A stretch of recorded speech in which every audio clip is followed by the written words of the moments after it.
बॉलीवुड के बड़े नामों तक भी पहुंचने की फिराक में वहां तक पहुंचेगी। आशुतोष, वेट करना पड़ेगा आपको। बिल्कुल 25 नामों का डोजियर एनसीबी के पास है, लेकिन आपको फिर बताएं कि सीधे सीधे किसी को सम्मन भेज करके पूछताछ नहीं की जाती, क्योंकि ऐसे में पूरे कार्टेल को शायद जिसको लीक कहते हैं वो होता है। तो सबसे पहले अगर उन 25 तक पहुंचना है तो ये देखना है कि पेडलर कौन था, कहां से सप्लाई हुई, रिवर्स प्रोब जिसे कहते हैं। सबसे जब सबूत पुख्ता होंगे, पेडलर्स पकड़े जाएंगे, जो फाइनेंशियल ट्रेल है वो पकड़ा जाएगा, तब शायद इन नामों का खुलासा, और तब एक एक को सम्मन भेज करके एनसीबी मुख्यालय अगले कुछ दिनों तक ये मुंबई में जो सबसे बड़ी घटना हो रही है उसका केंद्र बना रहेगा। शुरुआत तो हुई किसी और मामले से, जांच किसी और एजेंसी ने शुरू की, मामला आया एनसीबी के पास, फंस गई मुख्य आरोपी रिया चक्रवर्ती, शौविक चक्रवर्ती, और इनके साथ साथ बॉलीवुड, मुंबई, महाराष्ट्र, राष्ट्रीय अंतर्राष्ट्रीय के सबसे बड़े ड्रग सिंडिकेट का ही पूरा खुलासा होता चला गया है। और इसीलिए बॉलीवुड के वो सेलिब्रिटी भी इस समय सहमे होंगे, हर किसी का कलेजा धड़धड़ा रहा होगा ये सोचते हुए कि आखिर उस 25 की पहली डोजियर में नाम किसका है। बहुत बड़ी, बहुत अहम बात, और इसको लेकर पहले दिन से अरविंद ओझा, पहले दिन से आप भी लगातार इंफॉर्मेशन दे रहे थे, खबरें बता रहे थे कि एनसीबी का शिकंजा कहां किस किस पर कस सकता है। लेकिन मौसमी सिंह, बड़ी बात, 22 तक रिया रहेंगी अब जेल में। मौसमी सिंह, बिल्कुल, देखिए नवजोत, 22 तक रिया रहेंगी जेल में। और इस पूरी जो बातचीत हो रही है वकीलों से, उससे एक बात साफ है कि दीपेश और जायद, इन सब के वकील कह रहे हैं कि हम आज ही जाएंगे बॉम्बे हाईकोर्ट और वहां पे अपील करेंगे। लेकिन सतीश मान शिंदे, उनका जो अभी प्राथमिक बयान आया है उसमें ये साफ है कि अगले हफ्ते यानी कि मंडे को ही वो हाईकोर्ट का दरवाजा खटखटाएंगे, क्योंकि वो पूरा ऑर्डर पढ़ेंगे और ऑर्डर पढ़ने के बाद ही देखेंगे कहाँ उनकी दलील फेल हुई, कहाँ उनको मुंह की खानी पड़ी, कहाँ एनसीबी की बात को माना कोर्ट ने।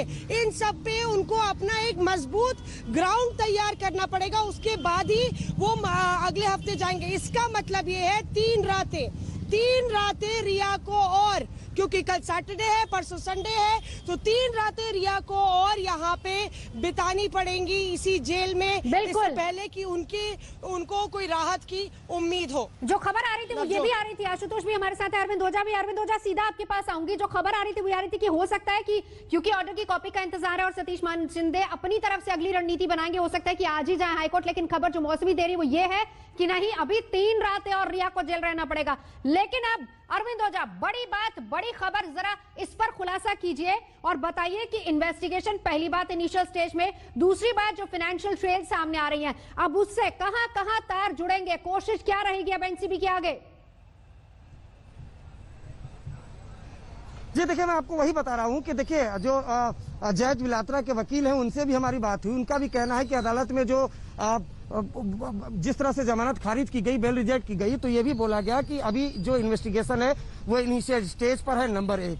नंबर 2, नारकोटिक्स कंट्रोल ब्यूरो ने फाइनेंशियल ट्रेल स्टैब्लिश किया है ड्रग्स के खरीद फरोख्त का, जो सेक्शन 27 जिसका जिक्र किया जा रहा था, जो सबसे गले की फांस बना हुआ है, जिस वजह से रिया चक्रवर्ती समेत तमाम आरोपियों को जमानत नहीं मिल पा रही है। लेकिन वही दूसरी तरफ नारकोटिक्स कंट्रोल ब्यूरो के सूत्रों ने बताया कि रिया से पूछताछ के बाद और ड्रग पैडलर उनके जो डिजिटल डिवाइस है उनसे सीज करने के बाद बाकायदा एक डोजियर तैयार किया गया है, और शायद डोजियर तैयार किया गया जिसमें कई बॉलीवुड सेलिब्रिटीज के नाम है। और बाकायदा शायद यही वजह है कि नारकोटिक्स कंट्रोल ब्यूरो ने बोला कि हमें रिया चक्रवर्ती समेत तमाम आरोपियों की जुडिशियल कस्टडी ही चाहिए, क्योंकि हम इनिशियल स्टेज पर है, अभी कई एंगल से इस पूरे मामले की जांच करनी है, तो इस वजह से इनको न्यायिक हिरासत में रहने दिया जाए। तो ये दलील, उसके अलावा इनिशियल स्टेज पर जांच चली है ये दलील।